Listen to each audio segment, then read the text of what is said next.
We're going to talk about this for a little minute. We're going to have Kronos on. Hello there. Hello, Kronos. Would you like to tell chat your credentials? I mean, my background is in, legal and regulatory compliance now. I've been working in law for God knows how long. So cases like these kind of fall across my desk on a fairly regular basis. Normally it's a small amount, but, large companies like Pokemon Company going at Pocket Pair is not necessarily a small case. I mean, there's some really interesting things about this one, though. And I think that as we go through it, we can discuss what those are. Yeah, I'm going to read through it. So, report on patent infringement lawsuit. This is about the patent infringement lawsuit that Nintendo brought against Pocket Pair and did not reveal any information about it. Looks like we finally got that info now because Nintendo neglected to tell the public what it was. They just said multiple patent infringements. It said, as announced on September 19th, 2024, the Pokemon Company and Nintendo Company Limited, hereinafter referred to as the plaintiffs, have filed a patent infringement lawsuit against us. We have received inquiries from various media outlets regarding the status of the lawsuit, and we'd like to report the details and current status of the case as follows. Details of the lawsuit: number 1.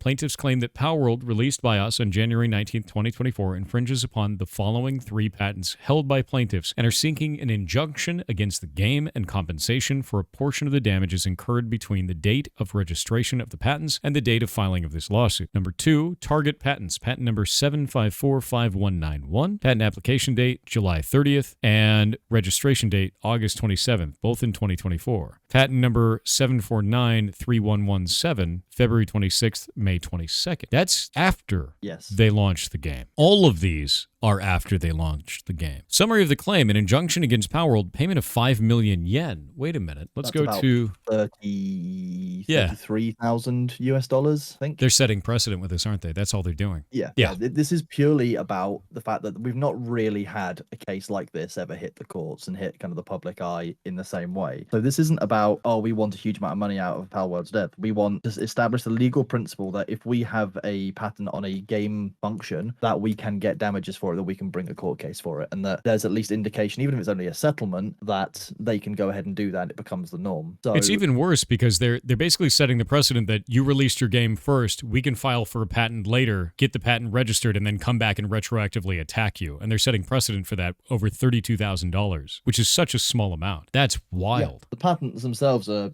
quite interesting as well, if you look them up, because they're very, very vague. I mean, the first one there is about providing a game program or system or method that can cause a character to cause various types of actions on a field in a virtual space. So, when, for example, the character is dragged into, a different stage for the combat. And then there's a whole bunch of kind of specializations on top of that. So it's very specific. So this is exactly the one that I thought it was, which is in a 3D space, throwing an object and then having the object hit a target and then capture that target to be put back onto your team, which they launched in Legends of Arceus originally. So this one is actually the Legends of Arceus one, which I believe actually went forward in 2022, unless they're talking about the Japanese one, which is a separate one for this. Yeah, it's the Japanese one. So US was 2023, Japanese was 2022. It's interesting because they have this listed as July 30th, 2024 and August 27th, 2024. I think they're actually incorrect about this because this is showing Japan 2024, but there's a US patent and a Japanese patent prior to this that was there. So this is the one I was reporting on before as being like, hey, they did this there. The interesting part about this one, the one that I found to be fascinating here, was if we go and look at Palworld actually launched with this functionality in January 18th, 2024. But if we go look at Pocket Pair and we go back to the game Craftopia, which is also by them, you'll see down here, Craftopia actually has this exact same functionality. You can see it right there under the,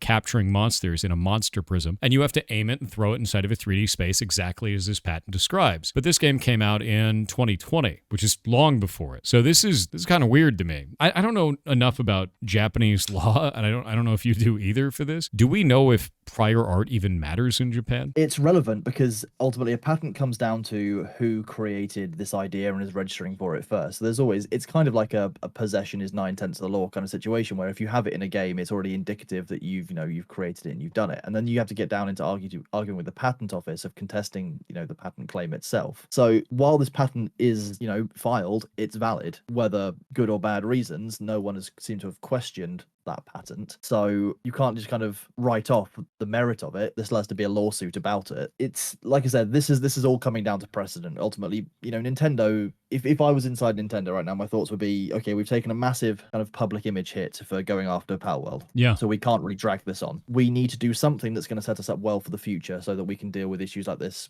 better. So let's establish the precedent either in court or in terms of settlement that we can do this and it's okay, and that, businesses will just kind of make their mind up and the public outcry will go away. It appears to be like that kind of approach, because the amount they're actually asking for is significantly less than I would have expected, given the amount of money that they're alleging Palworld's made based on their patent. If Pocket Pair gives in and settles, which $32,000 is a meme when we're talking about the hundreds of millions that both sides, they just have infinite money at this point. If they settle for that, does that still set precedent as well? I don't know enough about that process. Not legally binding precedent, but it makes it this kind of the convention. It makes it the norm that companies can do this and they can just kind of settle it between themselves. So it doesn't deal with in a legal room. It doesn't mean that if it does go to court, they'll automatically win in future, but it means that the public are going to be a little bit more used to the idea of this, and it won't be quite as new and as fresh. Given that we're already seeing other lawsuits from companies, this might become the norm, and we don't really want it to go through. I think if I was from a consumer perspective, I would far rather that this go to court and it fail on its merits. I agree, but that's obviously a risk for Palworld, and if they're happy to spend $64,000, which is a meme, that would be cheaper for them than going to court and fighting it. Yeah, no, I super agree. It's not even 64; it's 32,000, so it's even less than that. I think it's wild. $5 million each to two parties, so 64,000. Okay. The part that really gets me about this is Legend of Arceus had a worldwide release in January 28th, 2022, a full 2 years after Craftopia. Craftopia also has the same mechanic, also by Pocket Pair. This feels like there's just no case here, man. Like, this is super wild. You have them releasing a game with the mechanics after Pocket Pair. You have them patenting after Pocket Pair even launched Palworld, and after Pocket Pair launched Craftopia, and then retroactively going back and be like, you violated our patents, even though you had that to market first. Like, that's what it looks like to me, and I hope they fight Nintendo, man. Like, if that's the case, I hope they do. From a principle perspective. Yeah. But if we think about how it plays out, they've got this lawsuit going on. They're looking at the lawyers' fees already, which probably fairly considerable as is. If they fight it, it's going to cost them more than $64,000. If they give into it, they're going to have to make more than $64,000 worth of changes to their game inside to comply with the patent, or if they settle and are given an exemption for the patent, they're allowed to continue. So from a purely business perspective, it looks like that settling is the most sensible option. It's just a matter of, is a company going to stand on principle? They might do, but that's not normally what business tends to do. I agree. I think that the sensible business choice would be to settle. I think that our entire industry would be at a loss for them to do so, and I hope that they fight them. Yeah, and that's what I think Nintendo are probably banking on. Yep, especially with such a small suit there. And no, for the person who asked, no, Pocket Pair is not owned by Sony. They are partners in Palworld Entertainment, joint venture company that will develop Palworld's intellectual property in further ways. They are not owned by Sony. It is a partnership. But yeah, no, I'm going to be honest with you. I'm not on the side of Nintendo for this. I think Nintendo's making a misstep. I think Nintendo has eroded much of its positive public sentiment towards them over the last several years. You've got them treating kind of the Smash community really badly. You've got them going after creators on YouTube. You have them now doing this, attacking other companies in what looks like really slimy ways. I am not on Nintendo's side here. I think that this is too much. And I even though I know it's not the right business decision for them, I hope Pocket Pair is willing to fight them, because I think this is the first chance I have ever seen where Nintendo may lose a lawsuit that it brought to court. And that's never happened before. So I hope they fight them. And I hope that they're not able to just bully around Pocket Pair and be like, take the $32,000 or take this,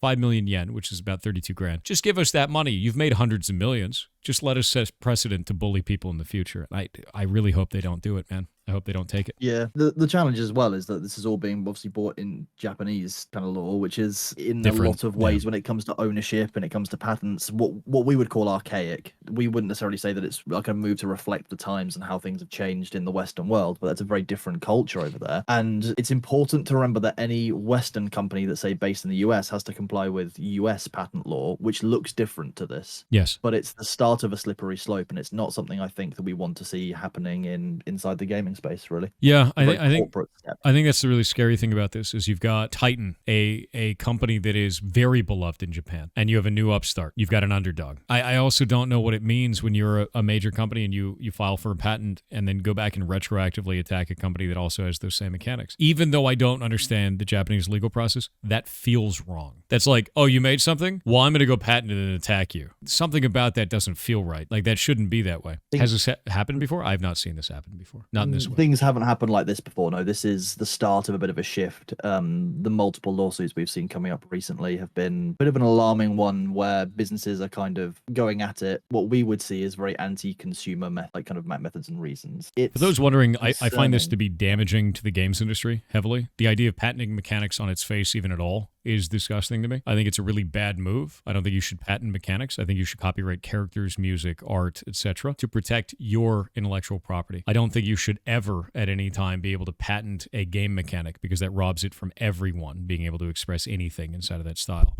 I think it's a very strange behavior that I wish was struck down as not being possible. I think it's a waste of resources. I think it's a bad use of patents. And it is also very important to draw out that some people are saying, oh, people shouldn't be allowed to patent this. This is a new thing. This isn't new. Patenting game mechanics has been around for a while, even in the Western world. If you look at things like the Nemesis system from the Shadow of Mordor games, etc., the Warner Brothers have. That's a patent that exists in the Western world that's never really been infringed upon, because it's very clearly done. But like I'm fully in agreement that we shouldn't be patenting game mechanics and various things like that, because it takes something away from the industry and how it all works, and it gives us this shift towards this cold corporate environment rather than this creative and fun and focus on enjoyment environment that we want from the gaming kind of industry. Yeah, exactly. I think that's rather absurd, to be real with you. I mean, even smaller ones, like there was a patent on mini games in loading screens. Just not allowed to have mini games in loading screens. That one was filed, I believe, in 1995, and it expired in because they only last 20 years.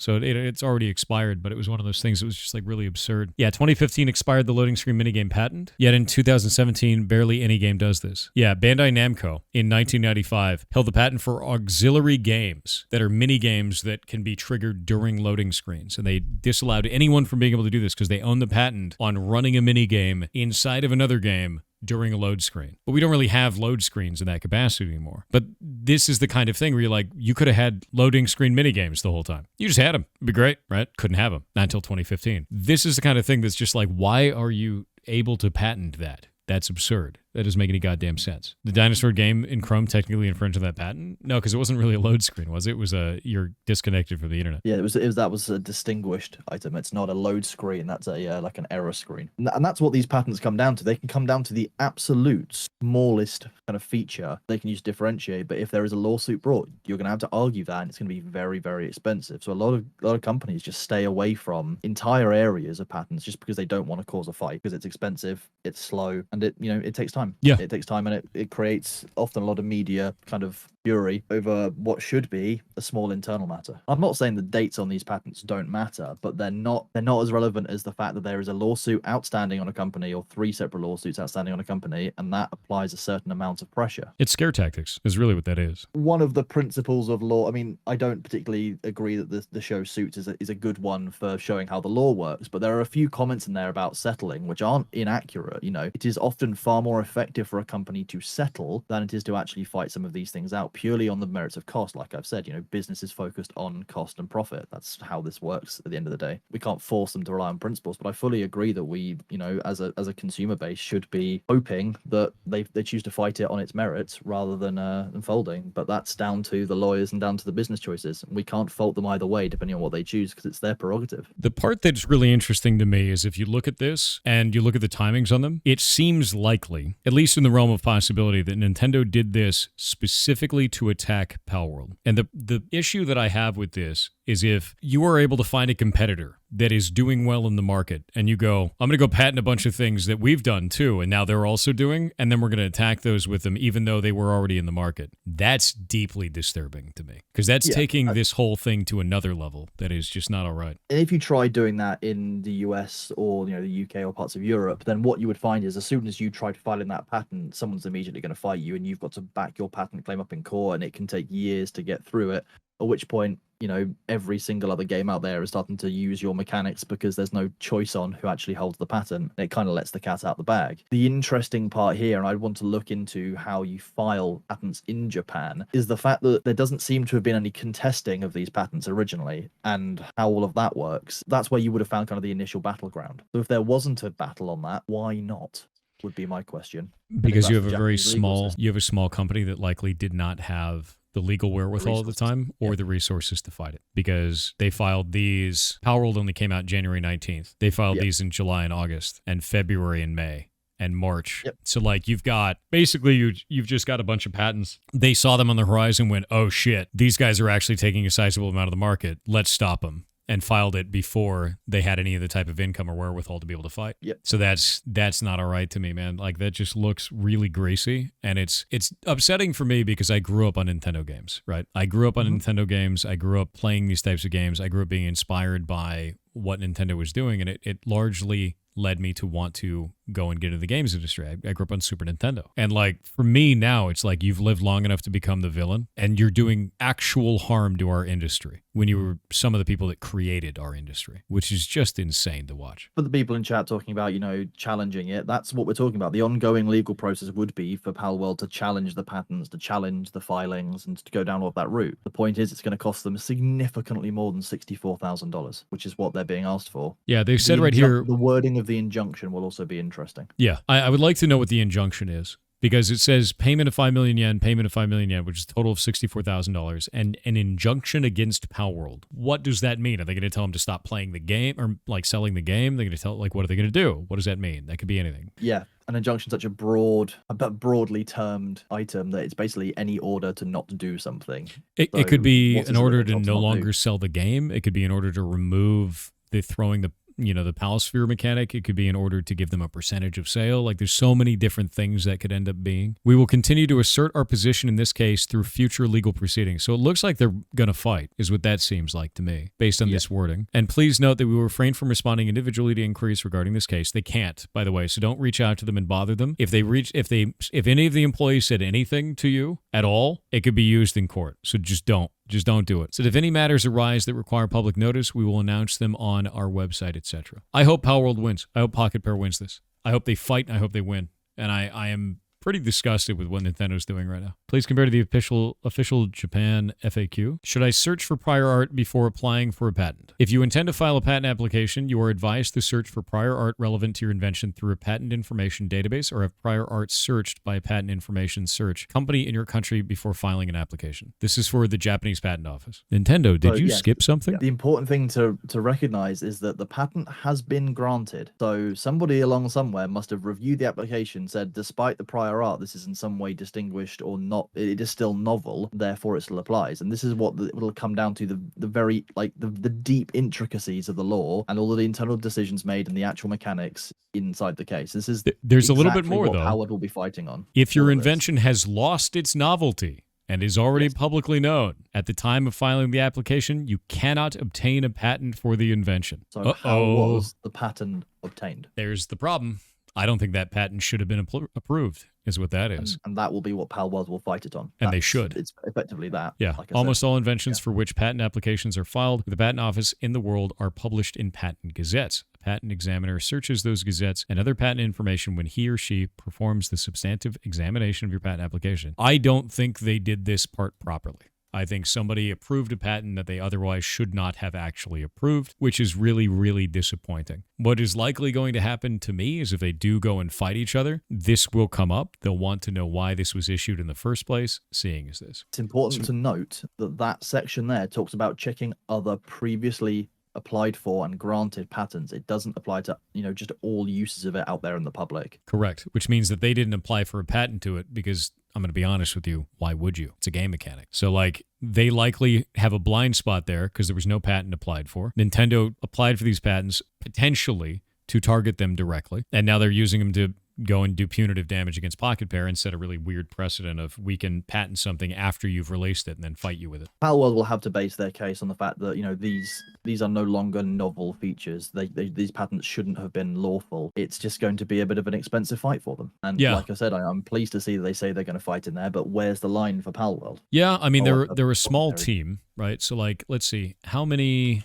people work at Pocket Pair? So you've got 55 total employees, and how much did Palworld make? You've got 442 million gross from Palworld. So they've got some burn time there. They can fight a little bit, but Nintendo has infinite money. That's really what that comes down to. You've got a tyrant with infinite money versus $500 million, which that seems like a lot of money, but it's not when you start dealing with lawyers. Not like that. The other thing will be that Nintendo will have established internal processes, good lawyers. Those lawyers will have connections inside the patent office. Palworld may not have all of that established kind of groundwork and organization yet because they're a newer firm. They're not as deeply entrenched in the market as Nintendo is, and that does make a difference in battles like this. And to be honest with you, Nintendo knows that. That's really what that comes. That's all that comes down to. Is you've got people that are very familiar with the legal practice, very familiar with what they can get away with and what they can do, and they're fighting a new upstart that, to me, it feels like Pocket Pair is in the right, legitimately. Unfortunately, the law is not necessarily about who's in the right, and that's one of the issues with it. Disappointing. Really disappointing. I hope Pocket Pair wins, though, man. Like, my whole take on this is I hope Pocket Pair wins, and I hope that it sends a flare signal that says stop patenting game mechanics. I really hope that's it. It just puts up a thing there being like, you need to stop this bullshit. Stop this practice. With chat saying, could a judge, throw this out? What happens when this gets to court? It depends on all kinds of things. Ultimately, it's very unlikely that a judge is going to immediately throw this case out because it's so high profile around the world and it's Nintendo. A judge isn't going to be like, oh, well, you've brought this legal case. We don't think it's, got any merit. We're just going to throw it out immediately. They will at least probably hear the case out to a certain extent before making a summary judgment. I'm also really worried that they will just out of hand say, hey, they have a patent. You don't have a patent. You never filed for a patent. Yeah. Because there could be that too, where it's like, well, you didn't file for a patent and they did. Because that's on you. That's what's interesting. The case that's being brought is we have a patent. Pocket Pair have breached it. Not Pocket Pair, who need to probably bring a counterclaim related to this, saying this patent isn't valid. This is why. Those have to be. Those are separate arguments under law, so they may need to be dealt with as a linked but somewhat separate case. And I'm sure that Pocket Pair are already way on it. Yeah, because they'll have to fight basically two legal battles at the same time, guys. One of them is to say those aren't valid, and the other one is to say we're fighting them.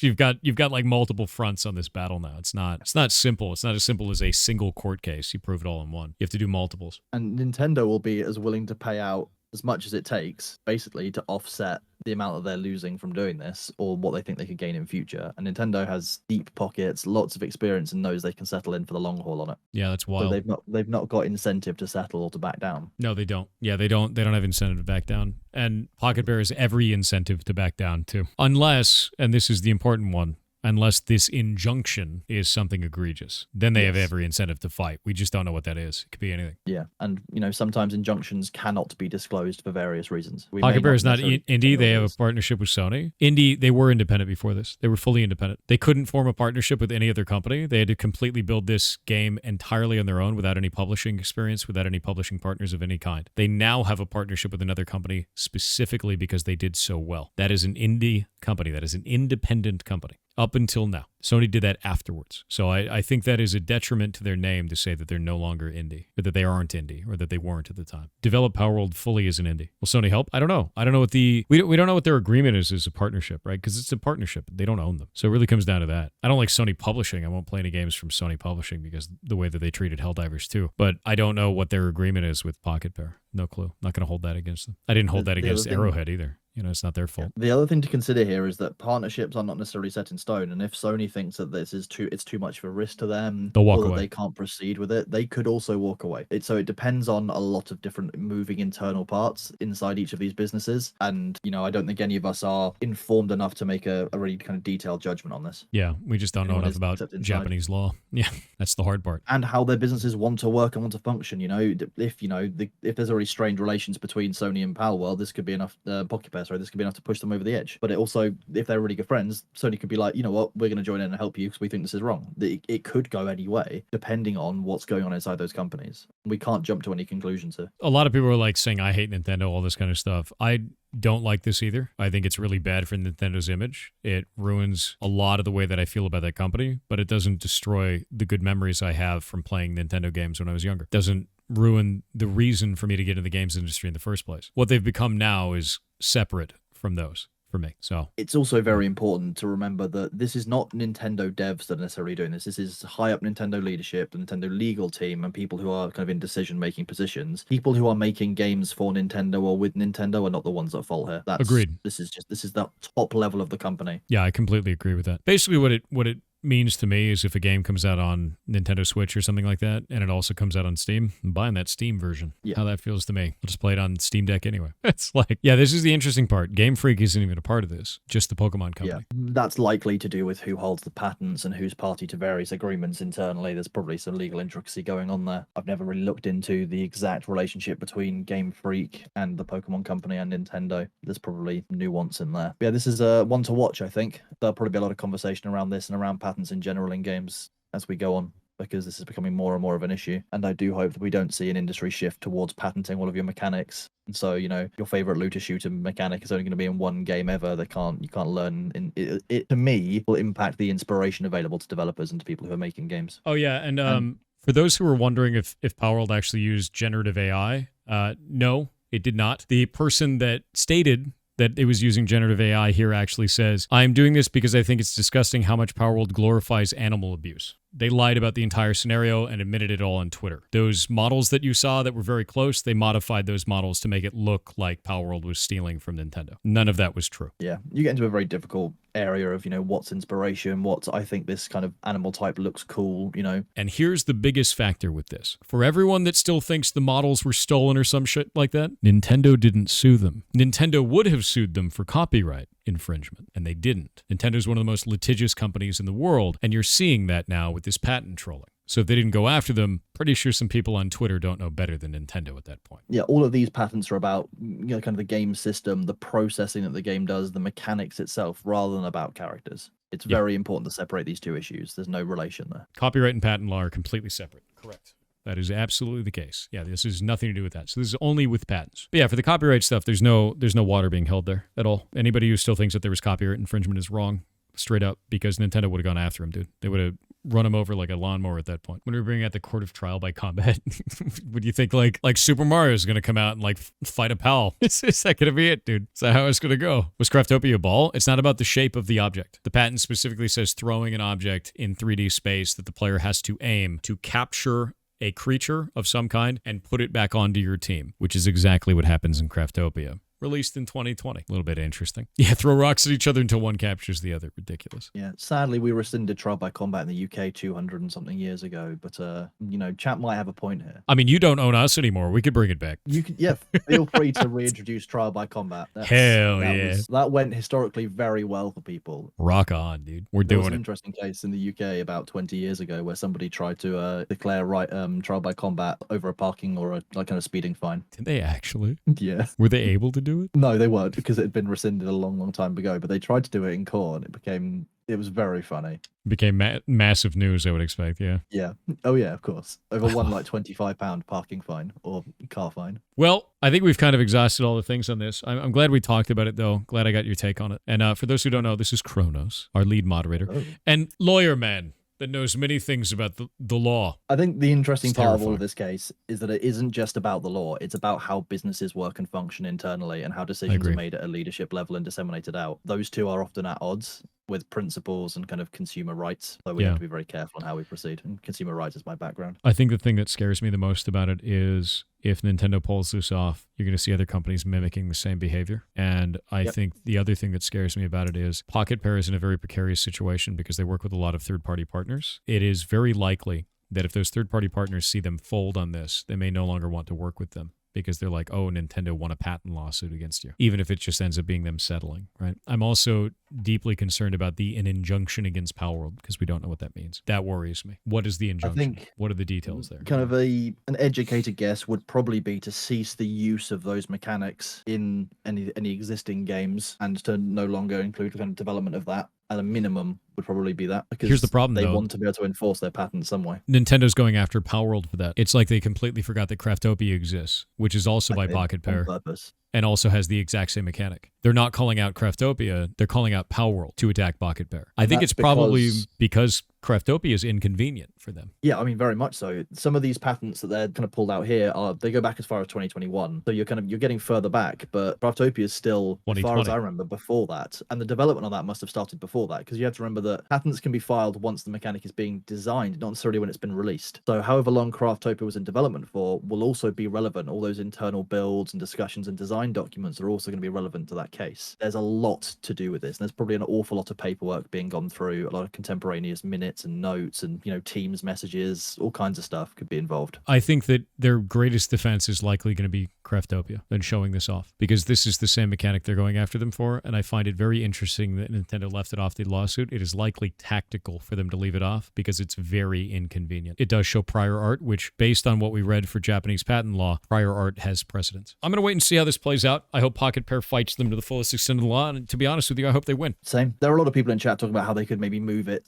move their mechanics, like to give them a mini game, and if you complete the mini game, then you have the beast under your control and all kinds of things. But then you end up with the fact that other people are doing that. There was a Nintendo DS game I remember from a long time ago called Spectrobes that drags you off into like a little kind of area. You kind of fight the boss, and then you kind of weaken them and capture them and do all kinds of things. So if they chose to put a patent in, Palworld would be in exactly the same spot. So you can't just change the systems internally because you'll be infringing on someone else's side here. It's not that simple. Yeah, and if we end up at a point where every mechanic is patented, what are new games and new entrants and new indie devs going to be doing? Well, makes it much harder. It does. Yeah, it absolutely does. All right. Well, yeah. Let's get back to the other stuff. Thanks for being on, man. No worries. I'll catch you later for Ashes. Yeah. We're going to go kill some people in Ashes of Creation. Yeah. Thousands of people. Thousands. Millions all of of them. people. Every one of them. We will be alone on this barren earth and then fight each other to the death. And then whoever wins has to kill the server and just walk out, yeah. We'll fight Steven. That'll be the last 1v1, and then we'll lose because he'll just instantly turn us to ash.